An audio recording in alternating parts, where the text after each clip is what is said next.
जामनेर तालुक्यातील ताज्या बातम्या व ठळक घडामोडींसाठी पाहत राहा JBN महाराष्ट्र।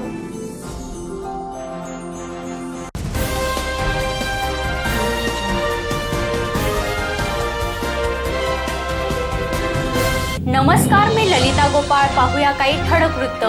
शासनाने इंटरनेट फार्मसीच्या माध्यमातून ऑनलाईन औषध विक्री आणि ई पोर्टल मेडिसिन धोरणाचा स्वीकार केल्याच्या निषेधार्थ औषध विक्रेते बांधवांनी जामनेरात कडकडीत बंद पाळला। जामनेर शहरातील सर्वच मेडिकल दुकाने आज या बंद मध्ये सहभागी होते। मेडिकल सेवा बंद असल्याने मात्र काही रुग्णांना याचा त्रास सहन करावा लागला, तर अत्यावश्यक सेवेसाठी मेडिकल व्यावसायिकांनी रुग्णांना सुद्धा मदत केली।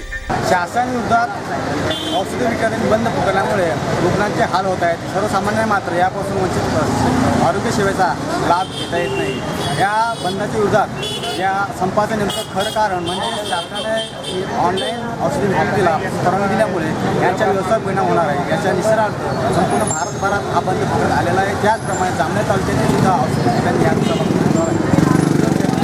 राहुल दाभाडे सर, विद्यार्थी आहे JBN महाराष्ट्र जामनेर।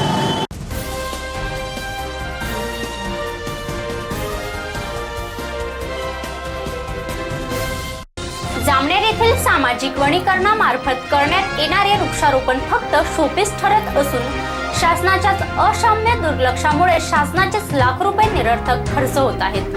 गत वर्षी शहापूर जामनेर रस्त्यावर करण्यात आलेल्या वृक्षारोपणातील निम्मे वृक्ष हे शेतकऱ्यांनी बांधाला लावलेल्या आगीत भस्मसात झाले आहेत, तर निम्मे वृक्ष संगोपना अभावी सुकून गेल्याचे दिसून येत आहे। झाडांना पाणी देण्यासाठी टँकरची व्यवस्था आहे, तर पाणी नाही। रोपांचे संरक्षण करण्यासाठी ट्री गार्ड उपलब्ध नाही। त्यामुळे वृक्षारोपण करून उपयोग तरी काय, हा प्रश्न पुन्हा ऐरणीवर आला आहे। सामाजिक वनीकरण विभाग मात्र यात आपली कोणतीही चूक नसल्याचे सांगत आहे। नमस्कार, आपण पाहता JBN महाराष्ट्र न्यूज जामनेर। आपण आलेलो आहोत जामनेर शहरातील वन विभाग कार्यालय या ठिकाणी।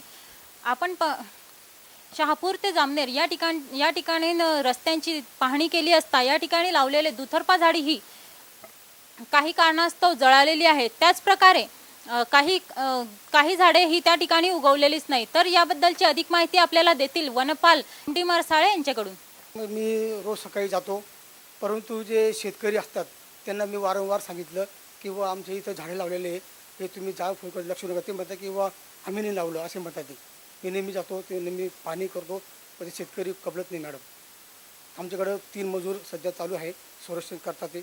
तर या ठिकाणी AN चौधरी हे देखील हजर आहे। आपण त्यांच्याकडून देखील याबद्दलची काही माहिती जाणून घेऊया। जामनेर ते शहापूर रोडला 2500 झाडं लावलेली होती।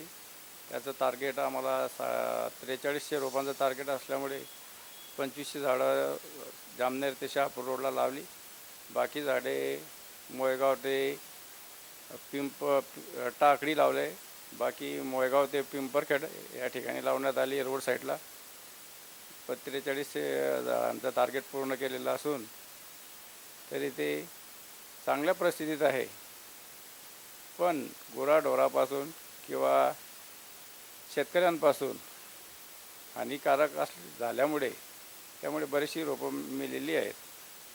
बऱ्याच टायमाला पाणीही दिलेलं असून त्या ठिकाणी रोपं आहेत, पण किरकोळ स्वरूपात मेलेली आहे। सर, आपल्याला सरकारचं अनुदान किती प्रमाणात येतं वनवृक्ष लागवडीसाठी? सरकारचं टार्गेट आपल्याला पूर्ण 100% अनुदानमध्ये दिलं जातं, तरी तो तेवढा काही आम्ही खर्च होत नाही आमच्याकडनं 3 वर्षामध्ये। बराचसा आम्ही म्हणजे 30 ते 40% खर्च करतो, तरी रोपं पण त्याच्यावर म्हणजे 70-75% आम्ही जिवंत त्यांच्या ताब्यात रोड साईडच्या ताब्यात देऊन 3 वर्षांनी मोकळं होतं। आणि आता या ठिकाणी जे गड्डे खणण्यात आलेले आहेत, तर पुढील वर्षी तुम्ही त्याच गड्ड्यांमध्ये ते वृक्ष लागवड कराल की त्यासाठी नवीन गड्डे खणताल? नाही, आता जी मागच्या वर्षी जे खड्डे खणलेले आहेत त्या ठिकाणी झाडं लावलेली आहेत 2500, त्याच्यामधून जी काही रोपं मेलेली आहेत त्याची मरगड म्हणून यावर्षी भरून काढण्याचा आम्ही निर्णय घेतलेला आहे। तरी आम्ही संपूर्ण झाडे जिवंत करू, या आमचा 3 वर्षाचा कालावधीमध्ये आम्ही संपूर्ण टक्केवारी जिवंत राहिली पाहिजे याची दक्षता ठेवत असतो। तर आपण पाहिलात की सरांनी आपल्याला या ठिकाणी वनवृक्ष लागवडीबद्दलची संपूर्ण माहिती दिलेली आहे। सांगत आहेत की यावर्षी जे वृक्ष लागवड करण्यात येईल त्याबद्दल आम्ही पुरेपूर दक्षता बाळगू। कॅमेरामन विकास इंगळेसह मी मिनल चौधरी, JBN महाराष्ट्र न्यूज जामनेर।